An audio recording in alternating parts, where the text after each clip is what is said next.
Hello friends, this side Gurcharan, and today I'm going to explain the verification of just this 20 lakh crores package.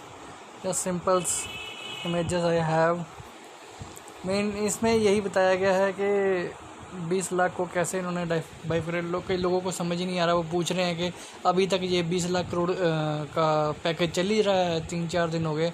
वो इन्होंने बाइफिकेशन करके थोड़ा सा इन्होंने अलग अलग पार्ट्स में पैकेज दिया है, जिसमें कि 20 लाख करोड़ को कैसे कैसे बांटा गया है।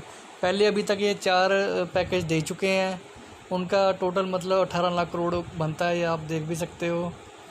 18 लाख करोड़ का अभी 2 लाख का आज इन्होंने डिस्ट्रीब्यूट किया है, जिसमें इसमें डिफेंस के ऊपर स्पेंड किया और कोल एंड पावर सेक्टर के ऊपर 2 लाख करोड़ की इन्होंने बाइफिकेशन दी है। बाकी 18 लाख करोड़ को आप देख सकते हो कि 7,35,00,000 करोड़ इन्होंने पहले चरण में दिया था, फिर 5,94,250 करोड़ दूसरा पैकेज दिया था, 3,16,000 करोड़ तीसरा पैकेज दिया था, चौथा पैकेज 1,55,000 करोड़ का दिया था। ये लगभग 10% अपने जीडीपी का। और इसमें आरबीआई और दोनों सरकारों ने समय समय पर ये लिस्ट जारी की थी।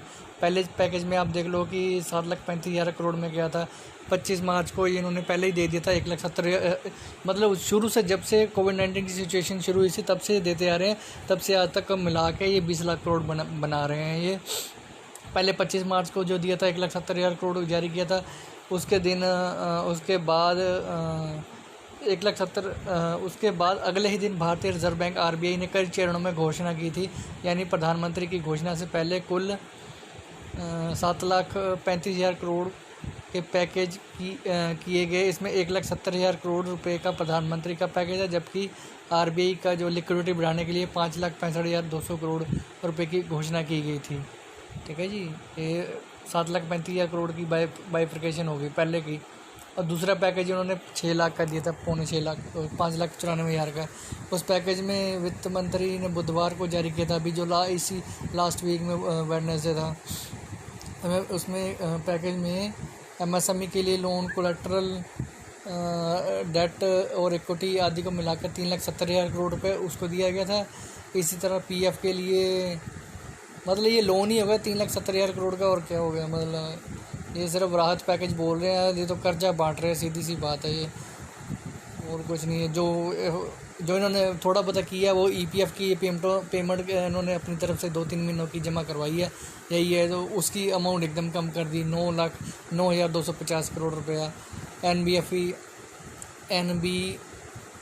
एनबीएफसी, एचएफसी, क्या लिखा हुआ, एमएफआई यानी गैर बैंकिंग हाउसिंग फाइनेंस को और माइक्रो फाइनेंस करोड़ को 75,000 करोड़ की लिक्विडिटी चाहिए, उनको पैसा दिया इन्होंने, मतलब और पैसे लोन दिया इन्होंने।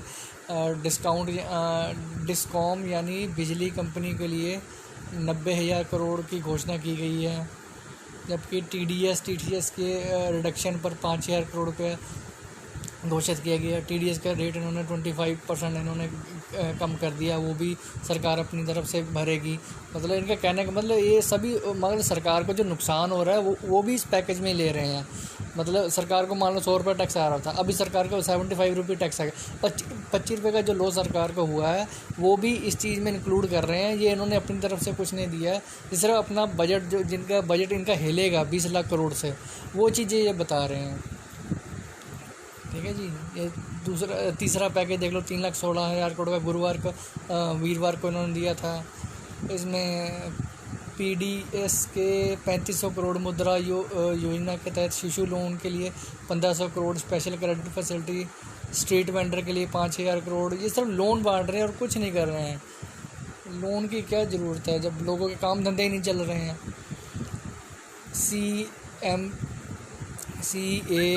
CAMPA के लिए 6,000 करोड़, नाबार्ड के लिए 30,000 करोड़। जो छोटी छोटी चीज़ों के लिए 5,000 करोड़, बड़ी नाबार्ड जहाँ पे घोटाला होना है वहाँ पे 30,000 करोड़ बांट दिए इन्होंने।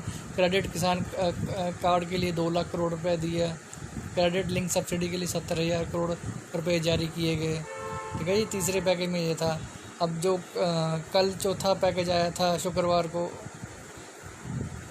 हमें 1,55,000 करोड़ की राशि दी गई। इसमें एग्रीकल्चर इंफ्रा को मजबूत करने के लिए दिया गया। इसमें 1 लाख करोड़ रुपये की घोषणा की थी, जबकि पशुपालन के लिए 15,000 करोड़, टॉप 2 टोटल के लिए 500 करोड़ अन्य घोषणाएं की गई। इसी तरह से देखा जाए तो आत्मनिर्भर भारत के लिए घोषणा 20 लाख करोड़ के पैकेज 18 लाख करोड़ पे आ चुका है। अब 2 लाख करोड़ की आज बचा है, जिसकी घोषणा आज मतलब इन्होंने कर ही दी है।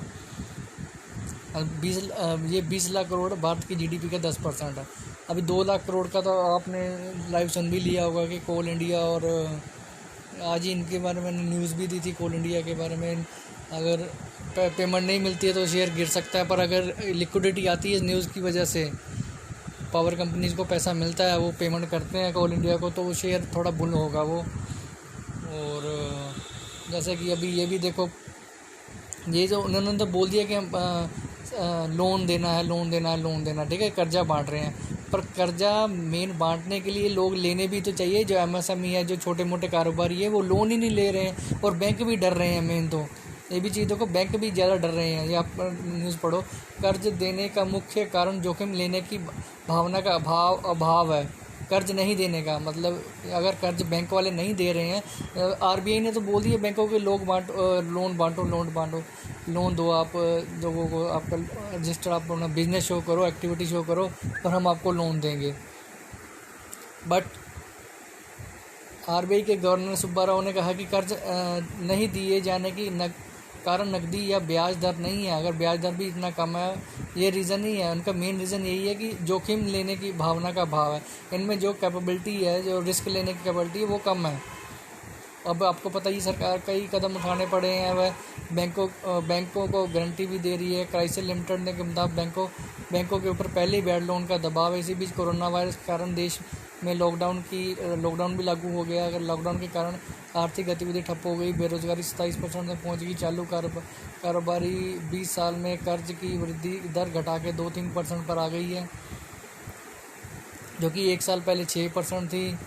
जबकि चीन की स्थिति अलग है। वहाँ सरकार की अपील के बाद सरकारी बैंकों ने पहले तिमाही में ही 22% लोन ज़्यादा दिए थे। यहाँ पे बैंक लोन ही नहीं दे रहे हैं, जो ठीक है, कारोबारियों को, जो छोटे मोटे कारोबार। 1 साल पहले की समान तिमाही ने बैंकों में 20% लोन ज़्यादा दिए थे। और देखो, एमएसएमई को दी गई लोन गारंटी को अधिक सफलता मिलने की उम्मीद नहीं है। हाँ, ये साफ साफ बोल रहे हैं जो एमएसएमई छोटे मोटे कारोबारी, अगर हम उनको लोन भी दे देंगे तो इसमें सफलता, ये जो स्कीम भारत सरकार ने चलाई है, इसमें पूरी उम्मीद है कि ये असफल ही होगी। ठीक है, उसका रीज़न यही है कि कारोबारी इकाइयों के अस्तित्व पर खतरा पैदा हो गया है। ठीक है जी, कारोबार पता ये काम नहीं चल रहा। ये लघु उद्यम देश की अर्थव्यवस्था में 1/3, ये छोटे मोटे ये कारोबारी हैं, ये 1/3 जीडीपी को रिप्रेजेंट करते हैं।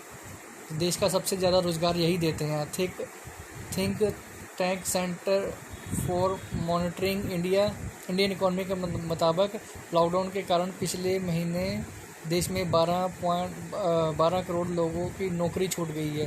ब्रोकरेज कंपनी आनंद राठी और सुजान हाजरा के ट्रेडर को बदलने में सरकार के कार्यक्रम को अधिक सफलता मिलने की उम्मीद नहीं है। साफ साफ इन्होंने बोल दिया है। ये जो चला रहे हैं स्कीम, एक तो जब लोन, बैंक वाले लोन ही नहीं देंगे तो आगे लोन लेगा कौन?